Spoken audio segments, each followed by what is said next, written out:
Bueno, habiendo visto, insisto, qué es esto de los datos masivos y una herramienta de Machine Learning como Lasso que elige automáticamente un modelo, una estimación a partir de interactuar con los datos, acá tiene un poquito más de sentido volver sobre esta discusión que tuvimos sobre evaluación de modelos, ¿no? Eh, Piensen que la etiqueta estadística de qué significa hacer las cosas bien es más bien ex ante, o sea, pensar en cuáles son propiedades de la herramienta, ¿no?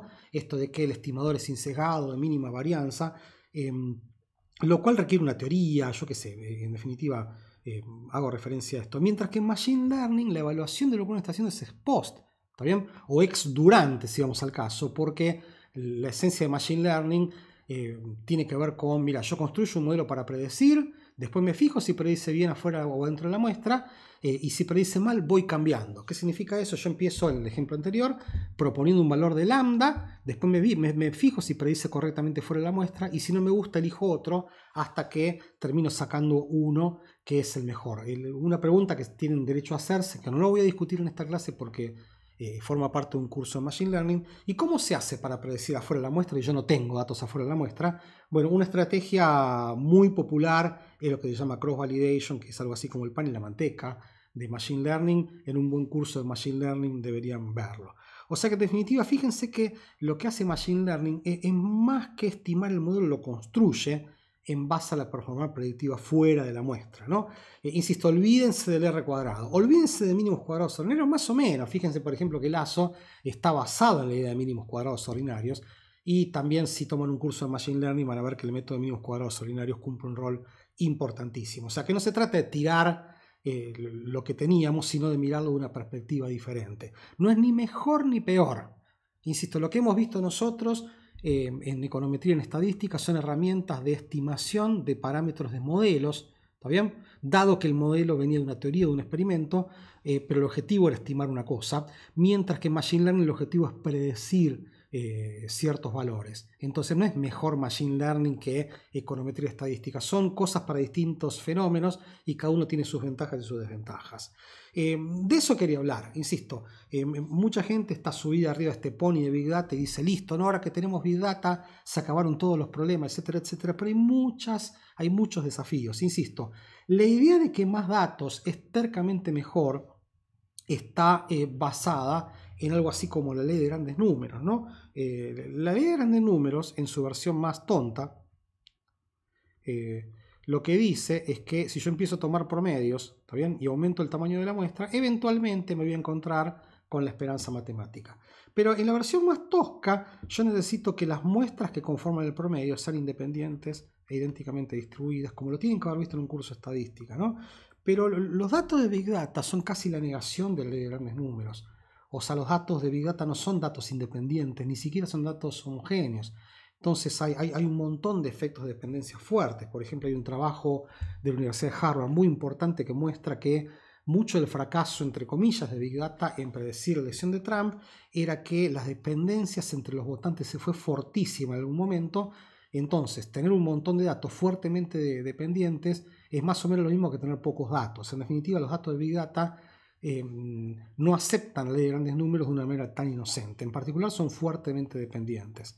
El otro problema es un problema que casi que hemos visto en este curso, que es el problema de choice-based sampling, que es que los datos en general no provienen de muestras aleatorias, ¿no? Hay problemas de variables omitidas tremendos. Entonces, en definitiva, ¿qué quiero decir con esto? Yo puedo tener parvas de miles de datos de sensores, de autopistas, de lo que sea, pero quizás, por ejemplo, los efectos de ver si yo construyo un ramal adicional en la autopista Buenos Aires-La Plata, la información que me interesa es la información de aquellos que no utilizan la autopista, que van en tren, yo qué sé, en auto por otro camino. Entonces Big Data tiene ese problema, que en general tiende a mostrar un montón de información que está mediada por utilizar un dispositivo, ¿está bien? Y que en definitiva oculta por construcción los datos de la gente que no utiliza esos dispositivos, ¿no? Insisto, es un gran problema que tiene, por ejemplo, traquear la pandemia del COVID-19 utilizando celulares, porque hay gente que o no tiene celulares o directamente apaga el teléfono para evitar gastar demasiados datos. Entonces, en definitiva, me pierdo justamente datos importantes de una parte de la población a la cual quiere apuntar la política social. Entonces, ojo que los datos de Big Data son por naturaleza datos que están mediados por una elección, o sea que no son datos sesgados. Otro problema que tiene Big Data y que en relación a lo que vimos de causalidad, es que ya vimos que el problema de causalidad es un problema de contrafácticos. ¿Está bien? Y el experimento lo que hace no es observar contrafácticos, sino construirlos. Entonces Big Data, como se basa en datos observacionales, podrá dar un montón de datos observacionales, pero no da ninguna información contrafáctica. O sea, yo puedo tener una app que me muestre el peso de la gente y que me muestre si hace dieta o no, pero resulta que mientras la gente haga dieta pretendiendo bajar peso, entonces yo no puedo aprender nada de la efectividad de una dieta mirando pesos de gente que hace dieta y gente que no hace dieta, como hemos discutido profusamente en nuestra clase de causalidad. ¿Está bien? Para hacer una comparación o para hacer una evaluación de la efectividad de una dieta, yo necesito armar un experimento. O datos que surjan de algo que se le parece a un experimento. De hecho, resulta sorprendente que en época de Big Data, algoritmos, sensores, Internet, Google Maps, todavía resulta muy difícil hacer una evaluación del efecto que tiene la asignación universal por hijo, porque para hacerlo, como ya hemos discutido muchas veces, hace falta un enfoque o experimental o cuasi experimental. Entonces Big Data no puede resolver ese problema por el mero hecho de observar muchos datos. ¿Está bien? De lo cual se deduce también es que como para la evaluación de políticas hacen falta datos contrafácticos, es imposible que yo nunca tenga todos los datos. ¿Está bien? Porque los contrafácticos no se observan, sino que se construyen. Entonces, no es que no tenemos los datos porque falta que pase tiempo o porque faltan sensores, sino porque los datos contrafácticos no se pueden observar nunca. ¿Está bien? El otro problema que tiene Big Data es que la falacia de la correlación asoma siempre su espantosa cabeza, ¿no? Mucha gente piensa que, entonces porque yo tengo un modelo muy bueno que predice lluvia, yo puedo utilizar ese modelo para hacer llover, ¿no? O sea, yo puedo tener un modelo fantástico que explica, no sé, que predice cuánto llueve en distintas regiones mirando cuántos paraguas se venden, pero ahí yo no puedo diseñar una política de combate a la sequía llevando paraguas a las regiones secas, en el mismo sentido de que yo puedo armar muy bien un mapa que predice muy bien la pobreza en un montón de regiones mirando la intensidad de uso de teléfonos celulares, pero de ahí a repartir celulares para resolver el problema de la pobreza hay un disparate clásico. Estoy hablando de que es la falacia de la correlación y lamentablemente los usuarios de Big Data y Machine Learning caen todo el tiempo en esa tentación, en pensar que porque tienen un modelo predictivo están más cerca de entender cómo funciona el fenómeno y evaluar o diseñar una política, y eso puede ser peligrosísimo. Y después están cosas que, bueno, yo que sé, están discutidas por ahí, en particular en mi libro, que hay obviamente los problemas de transparencia y privacidad que todos conocemos, que hay muchos problemas de comunicabilidad, o sea, Big Data y Machine Learning caen rápido en la caja negra, y muy posiblemente para convencer a la gente o a los políticos de la implementación de una herramienta uno quiere entender cómo la herramienta funciona, porque si la gente desconfía de herramientas simples con datos sospechosos, imagínense el cóctel que se puede armar si yo alimento una caja negra con datos sospechosos, ¿no? En países como el nuestro la comunicabilidad es esencial. Y después que muchas veces las estadísticas sociales no son servicios algorítmicos, sino que son servicios de consenso. O sea, toda medición de la pobreza está entre comillas mal. Lo que uno quiere argumentar de las mediciones de la pobreza no es que son buenas o malas, sino que sirven por un propósito. Entonces, muchas veces los algoritmos de Big Data se entusiasman, ponen una medida arriba de la mesa que funciona, pero si eso no tiene consenso, esa medida no se utiliza. Entonces la construcción del consenso es un desafío importantísimo de Big Data. Hay oportunidades. Hay muchas oportunidades y esta es la parte optimista, lo que yo quiero contar. Big Data es mucho más que Big. Me parece que es más New Data. Tiene que ver con datos que antes ni siquiera podíamos pensar que existían. Y entonces esa es toda una oportunidad. Nos puede reflejar cosas que tienen que ver con complejidades, con heterogeneidades, con no linealidades, ¿no? La otra ventaja de Big Data es que posiblemente provee información rápida, lo cual es crucial para la política pública, ¿no?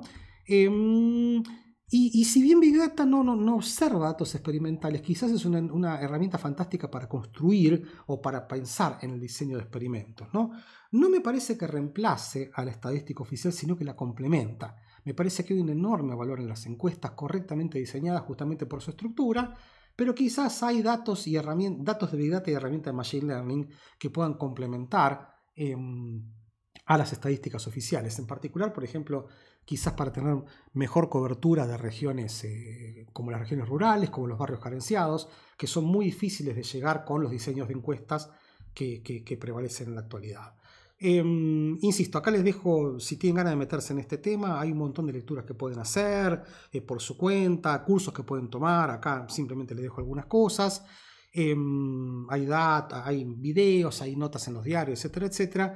Como les decía, les conté algunas cosas que yo me tomé el trabajo de escribir un libro, que es un libro de divulgación científica, escrito para todo público, donde yo cuento todas estas cosas. Les conté a ustedes una versión un poquitito más precisa porque saben de algunas cuestiones técnicas, pero básicamente lo que quería hacer era acercarles. Me parece que así como están las cosas, un curso de econometría no puede ignorar el avance de los datos masivos y los algorítmicos. Yo siempre termino con dos frases de Borges. Una de El jardín de senderos que se bifurcan, que es un cuento fabuloso que justamente habla de la posible convivencia con los contrafácticos, ¿no? Borges habla de algo así como que, bueno, mira, coexisten en algún lugar vos que haces este curso de econometría o que estás estudiando economía y vos también que decidiste estudiar, no sé, periodismo, ¿no? Hay una frase fantástica de Borges, ahí se la dejo para que la miren, pero justamente el jardín de senderos que se bifurcan, una de las consecuencias es que muestra por qué Big Data no es todos los datos. ¿Por qué? Porque Big Data lo que muestra es uno solo de los senderos del jardín de senderos que se bifurcan de Borges, el resto no los muestra, ¿está bien? Y justamente los contrafácticos están metidos en los senderos del jardín de Borges que nosotros nunca vemos. Entonces me gusta mucho esa alegoría como, ok, tenemos infinitos datos, pero es un infinito que nunca es completo porque hay una parte del problema que nunca la vemos.